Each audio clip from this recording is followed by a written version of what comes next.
सभी का स्वागत है। अष्टम अध्याय का अगला श्लोक हम लोग देखेंगे। तो उसमें जो भी कहा गया है वह हम जानेंगे। श्री कृष्ण किस प्रकार से पिछले श्लोक में कह रहे थे कि आत्मा उन्हीं में विलीन हो जाती है और उन्हीं से निकल के आती है। यह शरीर आपका मंदिर है। सबसे पहले श्री हनुमान जी की वंदना। श्री गुरु चरण सरोज रज निज मन मुकुर सुधार वर्णो रघुवर बुद्धिहीन तनु जान सुमिरो बल बुद्धि विद्या दे मोहि हरु कलेश विकार। जय हनुमान ज्ञान सागर जय कबीर। वक्रतुंड महाकाय सूर्यकोटि समप्रभा निर्विघ्नं कुरु मे सर्व कार्येषु निर्विघ्न करे हर कार्य शक्ति दें जिससे कि कार्य को संपन्न कर सकूं। तो यहाँ पर हम लोग आज एक महत्वपूर्ण श्लोक की विवेचना करेंगे। इसके लिए प्रश्न है कि अष्टम अध्याय के 8वें श्लोक की स्वप्रसंग व्याख्या करें। इसमें क्या कहा गया है? अभ्यास योग युक्तेन चेतसा नान्यगामिना परमं पुरुषं दिव्यं याति पार्थान चिंतयन्।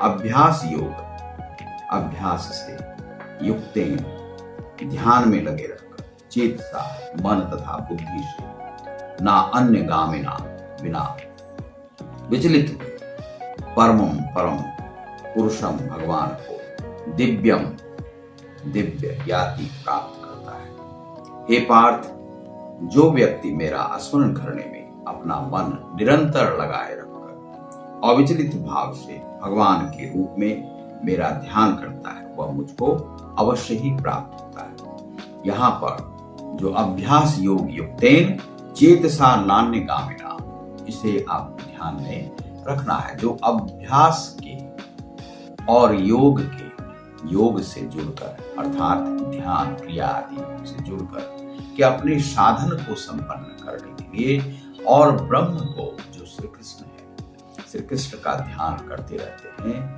या जिस भी मार्ग में हैं वह ईश्वर को प्राप्त होते हैं। तो यहाँ पर श्री कृष्ण ने साफ साफ कह दिया है कि जो भी आप किसी का भी यदि भजन कीर्तन करते हैं तो वह ईश्वर को, श्री कृष्ण को ही प्राप्त होता है, क्योंकि वह कालों में महाकाल और कृपा करने वाले देव हैं, कृपा करते हैं और वह सभी देवों के देव हैं, देवाधिदेव हैं। तो वह उन्हीं को प्राप्त होता है। यज्ञ की हवि भी उन्हीं को प्राप्त होता है। तो यहाँ पर वह कहते हैं कि अभ्यास के साथ, जो अभ्यास क्या है कि अभ्यास आपको योग का अभ्यास करना है। तो क्रिया योग में आपको योग का अभ्यास करना है।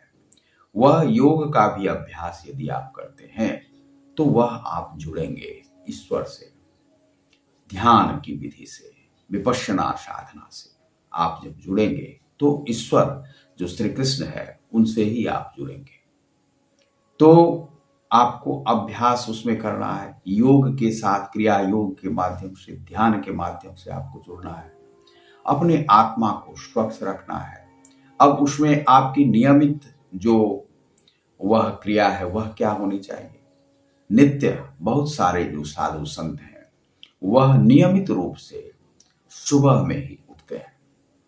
प्रातःकालीन सूर्य के निकलने से पूर्व ही ब्रह्म मुहूर्त में उठ जाते हैं। ब्रह्म मुहूर्त क्या है? वैसे माना जाता है 5:30 से लेकर 5:30 बजे, जो गर्मी सर्दी का भी सभी मौसम में 5:30 बजे से, लेकिन बहुत सारे लोग 3:30 बजे रात्रि में उठते हैं। वह भी बहुत अच्छा समय है। 3 बजे से पहले पूर्व नहीं उठिए, 3:30 बजे से उठिए। 3:30 बजे से उठकर नियमित रूप से वह स्नान कर लेते हैं। स्नान करने के बाद तो चूंकि खुले वातावरण में आप स्नान यदि करते हैं तो आपको ठंड लगेगा, तो ठंड से बचने के लिए आपको बंद कमरे में स्नान कीजिए। यदि आप शीतल जल से कर सकते हैं, शीतल से, जैसा रहे वातावरण उस प्रकार से आप कीजिए। इसमें हमारी कोई यह बात नहीं है कि आप शीतल जल से ही कीजिए। यदि आपको थोड़ा सा गर्म चाहिए, वार्म वाटर चाहिए, तो वार्म से भी कर सकते हैं। बहुत सारे लोग बहुत ज़्यादा गर्म पानी से नहाते हैं और बहुत सारे लोग बहुत शीतल जल से नहाते हैं। तो ये दोनों ही माध्यम से हो सकता है कि आपको सर्दी लगने का भय है। तब क्रिया जो पहले के लोग थे उनका शरीर में बहुत क्षमता थी उनकी, लेकिन अब के जो लोग हैं उनमें क्षमता कम हो गई है। तो आपको उसी अनुरूप से काम करना है। जिस प्रकार से समय चल रहा है तो आप प्रारंभ में उठ गए, उठने के बाद आप अपने शरीर को एक आसन होना चाहिए। जो कंबल का आसन हो तो बहुत अच्छा है, उषा का आसन हो तो बहुत अच्छा है। उस पर आप बैठ करके पद्मासन में बैठ जाइए। पद्मासन में बैठ करके प्राणायाम कीजिए। प्राणायाम यदि आप 24 बार भी कर लेते हैं तो भी अच्छा है, 56 बार कर लेते हैं तब भी अच्छा है, 108 बार भी कर लेते हैं तब भी अच्छा है। प्राणायाम की क्रिया कीजिए। प्राणायाम के बाद आप मंत्र का जाप भी कर सकते हैं, जिसमें कि एक नाक से श्वास आना, एक नाक से श्वास को बाहर निकालना, फिर थोड़ी देर के लिए आप अंदर में उस श्वास को रोक करके रखिए, फिर थोड़ी देर के लिए बाहर भी रोक करके रखिए, तुरंत मत लीजिए। इस प्रकार से आप ब्रह्म को यदि मूर्ति पूजा करते हैं तो मूर्ति पूजा भी कीजिए। मूर्ति पूजा नहीं भी करते हैं तब भी अच्छा है, क्योंकि एक बार की एक घटना है।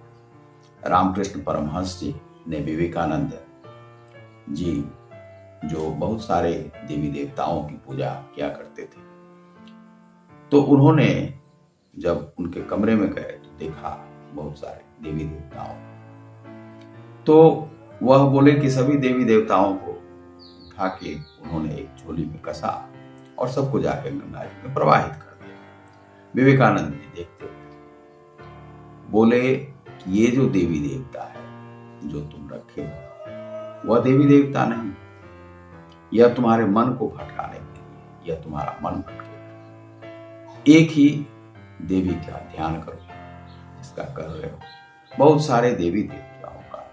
तो यह इसलिए कहा गया क्योंकि ब्रह्म एक ही है, सभी रूपों में एक ही है। उसे आप यदि अलग अलग विभक्त करते हैं तो आपका ध्यान भटकेगा। ओशो की बात मुझे एक बहुत अच्छी लगी कि किसी व्यक्ति को लगाया गया किसी स्थान पर, वह गया उस स्थान पर, उसे कहा गया कि खुदाई करो और कहा इसमें खुदाई करनी। तो वह पहले एक स्थान पर खुदाई किया, 5 मिनट वहां किया, फिर दूसरी बार दूसरी जगह करने लगा, तीसरी जगह। सारे दिन में वह कहीं भी खुदाई पूरी तरह से वह नहीं कर पाया। तो क्या है कि जिस प्रकार से आपको मिट्टी खोदने के लिए दिया जाता है, आप अलग अलग जगह पर करते हैं, तो वही यदि एक जगह करेंगे तो वह गहराई तक जाएगा। उसी प्रकार से यह ओशो ने कहा।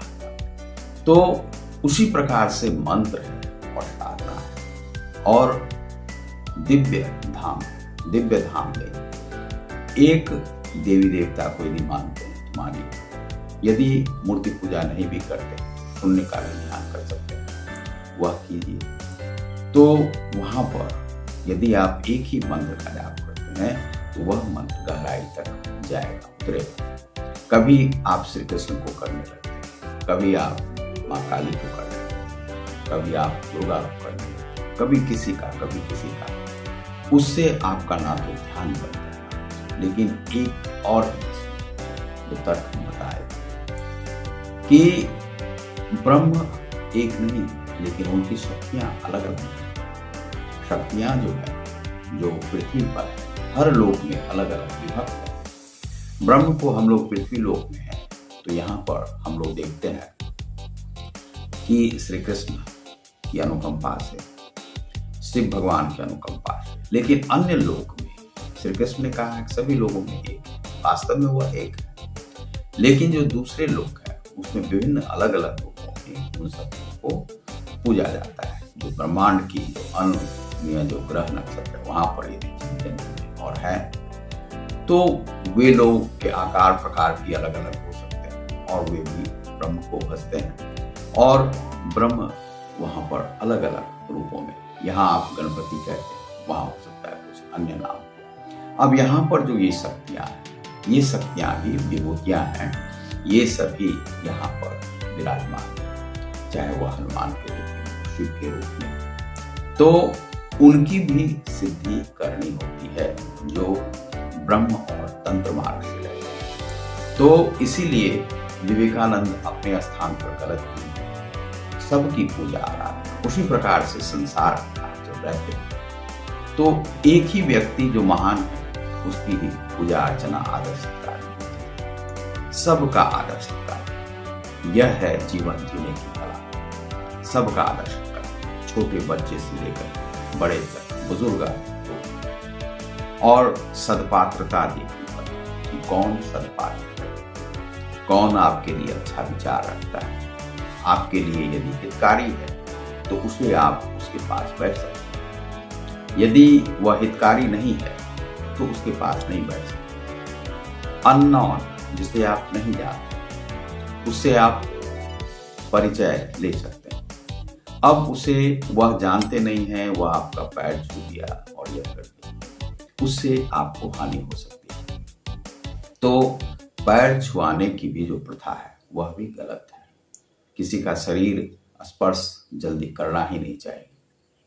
हमें एक 2 दिन पूर्व कहीं पर मैं बैठा हुआ था, हमें एक परेशानी हो गई कि एक प्रोफेसर साहब बैठे हुए थे सामने, हम भी बैठे हुए थे। अब एक कोई महिला आई, महिला आकर के उस प्रोफेसर साहब को प्रणाम किया और हम भी साधारण चप्पल में थे, उसने मुझे भी प्रणाम कर दिया, हम जानते नहीं थे। अब उसके बाद हमें बहुत कमजोरी जैसा लगने लगा शरीर में, क्योंकि ईश्वरवत रहना बहुत ही मुश्किल होता है सांसारिक जीवन में, जीवों में जानना। अब हम उस व्यक्ति को जानते नहीं थे, उस महिला को जानते नहीं थे, हमारा परिचय नहीं था, स्वभाव नहीं जानते थे, उसकी उच्चता नहीं जानते थे कि वह किस आध्यात्मिक है या नहीं। यदि जो ब्रह्म को भजता है और वह किसी ऐसे व्यक्ति के स्पर्श में आता है तो वह शक्ति का ह्रास होता है वहां पर, तो ऐसे व्यक्तियों के उसमें नहीं आएगी। आप यदि आध्यात्मिक है तो ज्यादातर प्रयास कीजिए जो शुद्ध आत्मन है उनके ही साथ रहें, ज्यादातर ऐसे लोगों के साथ में नहीं रहें जो कि आध्यात्मिक नहीं है, उन लोगों के साथ आदान प्रदान भी नहीं करें। दूसरा है कि आप अपने शरीर का स्पर्श किसी को जल्दी नहीं करने दें, शरीर का स्पर्श नहीं करने दें। बाहर में कुछ लोग यदि कुछ देते हैं तो अवश्य ही नहीं खाएं, बहुत सारी बीमारियां आने का यह रहता है। प्रसाद के रूप में बहुत श्रद्धा करते भी हैं, तो यह नहीं है कि प्रसाद आप कहीं भी खा लिए, श्रद्धा कीजिए, प्रणाम कर लीजिए प्रसाद, लेकिन कहीं पर भी कोई दे जिसे आप जानते नहीं, मानते नहीं, जल्दी कोई चीज ग्रहण मत कीजिए। यह जो है हमने देखा है कि बहुत सारी बुराई होती है, हम पर बहुत सारे प्रयोग भी होते रहते हैं संसार में। खाना क्यों इधर उधर क्यों खाया जाए, तो यह ध्यान रखिए।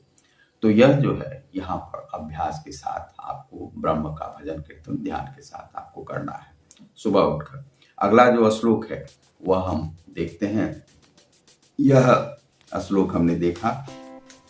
अब जो अगला श्लोक है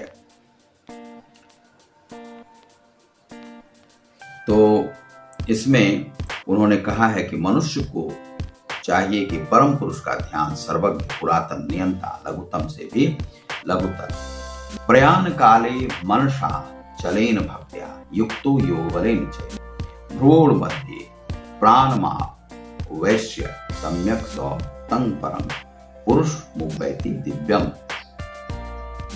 मृत्यु के समय जो व्यक्ति अपने प्राण को भवों के मध्य स्थिर कर लेता है और योग शक्ति के द्वारा अविचलित मन से पूर्ण भक्ति के साथ परमेश्वर के स्मरण में अपने को लगाता, वह निश्चित रूप से भगवान को प्राप्त होता है।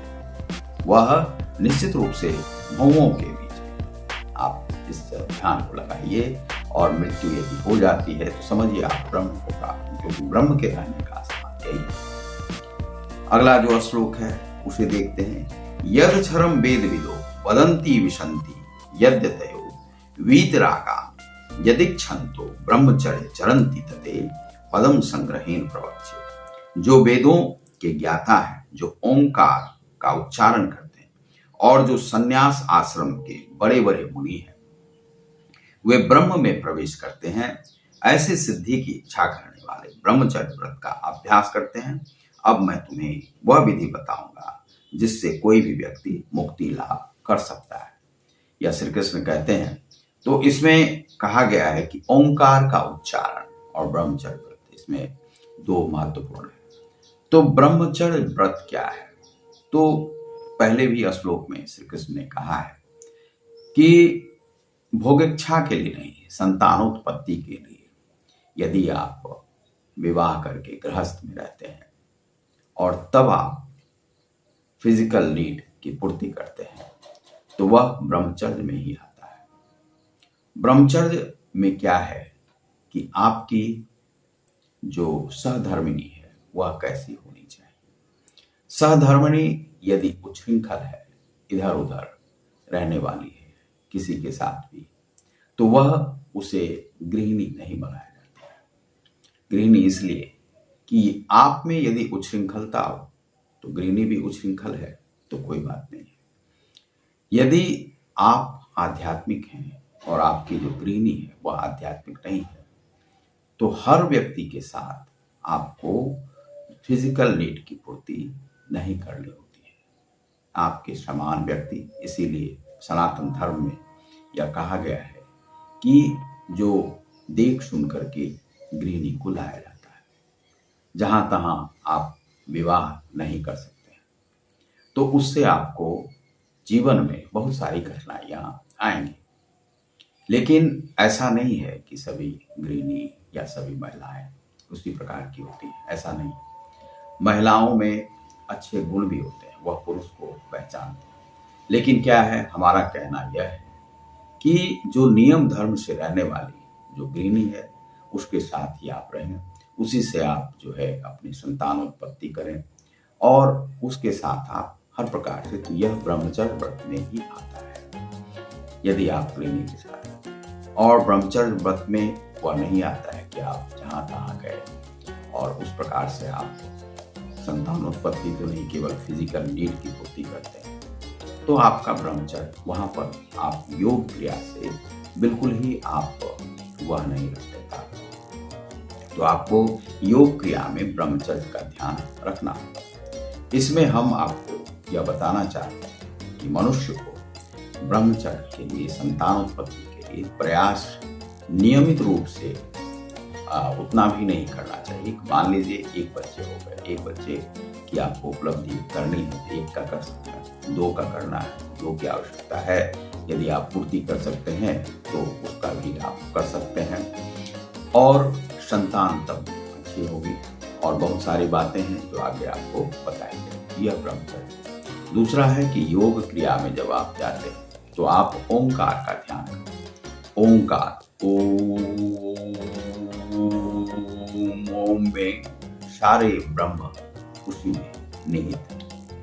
ओंकार और जो दुर्गा सप्तशती के माध्यम से ह्रीं का, आप चाहेंगे तो हम आपको कुछ मंत्र दे सकते हैं जो आप अपने व्हाट्सएप नंबर से अपनी जिज्ञासा व्यक्त कर सकते हैं और उसके लिए कुछ विधि आपको व्हाट्सएप नंबर से दी जाएगी और कुछ फोन कॉल के माध्यम से आपको वो दिए जाएंगे।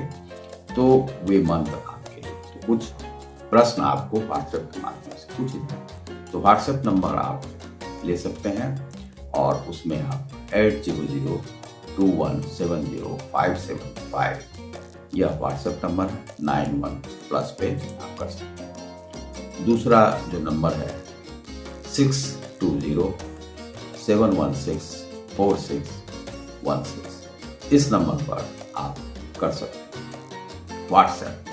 तो व्हाट्सएप करके आप अपनी जिज्ञासा व्यक्त करेंगे और तब आपको मंत्र जो है बताया जाएगा कि आपके लिए कौन सा मंत्र सूट करेगा। कुछ विधियां बताई जाएंगी। आप अपने वर्ल्ड में कहीं भी रह रहे हैं, किसी भी धर्म से, तो आपको यह जो सनातन धर्म से जुड़ा हुआ जो मंत्र है वह आपको दिया जाएगा और उस मंत्र से आप अपने को विस्तार कर सकते हैं, विकास कर सकते हैं, वह आपको दिया जाएगा। तो यह जो है आप कर सकते हैं। किसका जाप आपको करना है, कैसे करना है, वह आपको बताई जाएगी। उसके लिए जो आपको फीस देने होंगे, वह फीस आपको जो है अमूल्य है, वह आप जितना भी चाहें देना वह आप दे सकते हैं। 10 रुपये से लेकर आपको जो भी आपके सामर्थ्य में हो आप कर सकते हैं, तो वह आपको दिया जाएगा। तो उसमें यह कार्य। अब अगला जो श्लोक है उसे आप देखिए। यद क्षरम वेद विदो वदंती विशंति यद्यतयो वीतरागा यदि छंतो ब्रह्मचर्य चरंती तते पदम संग्रहीन व्रत। तो ब्रह्मचर्य का पालन करते हुए आप योग क्रिया को करें, ध्यान को करें, ओंकार का जप करें। तो बहुत बहुत धन्यवाद। ग्लोबल योग गीता में आपका स्वागत है। नमस्कार।